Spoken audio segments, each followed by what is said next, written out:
好，了解分组分解的做法之后，我们来看看一个练习题。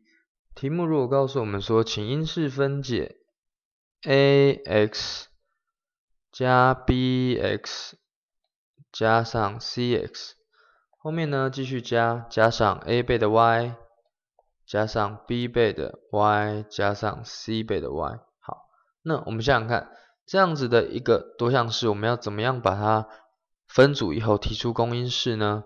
好，首先我们来看看有 x 的部分是谁，我们用绿色的笔把它画底线，有 ax、bx、cx， 好，这些都是 x 的。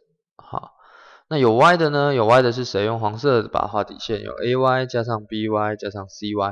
好，那前面这一组呢，我们就可以提出公因式，公因式是谁？就是 x。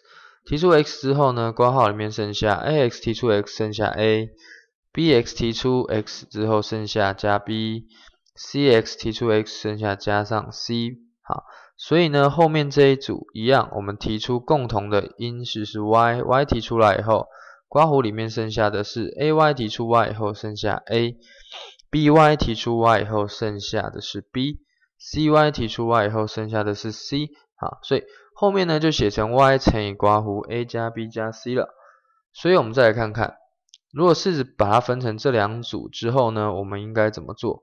好，我们可以知道说，前面这一组呢有 a 加 b 加 c， 后面这一组呢也有 a 加 b 加 c， 所以我们就可以很快的把 a 加 b 加 c 括弧提出来。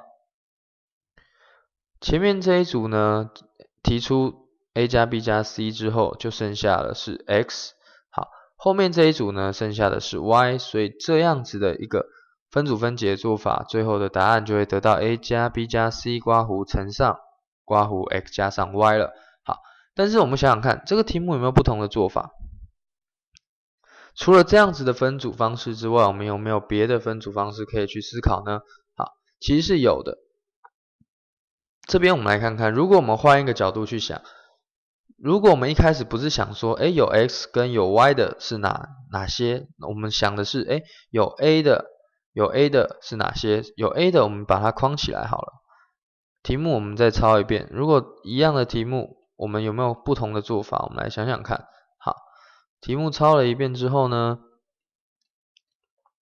我们可以知道有 a 的，我们把它圈起来，是 ax 以及 ay。好，用绿色的笔圈起来。好，有 b 的呢，我们用蓝色的笔把它圈起来，加上 bx 加上 by。有 c 的呢，我们用红色的笔把它圈起来，是加上 cx 跟 cy。那一样的，我们把绿色分成一组，我们把式子重写一次好了，就会等于 ax 加上 ay 加上 bx 加上 by 加上 c 倍的 x 加上 cy。我们可以知道前面第一个，我们其实已经把它分成三组了。第一组在这边，以及第二组和第三组。第一组的部分，我们其实可以提出来的是 a， 好，共同的因式是 a，a 提出来以后，括弧里面剩下 x 加上 y。好，第二组呢，我们把 b 提出来 ，b 提出来之后呢，括弧里面也剩下 x 加上 y。c 也是一样的 ，c 提出来，括弧里面剩下 x 加上 y。最后呢，共同的这三组共同的因式是谁？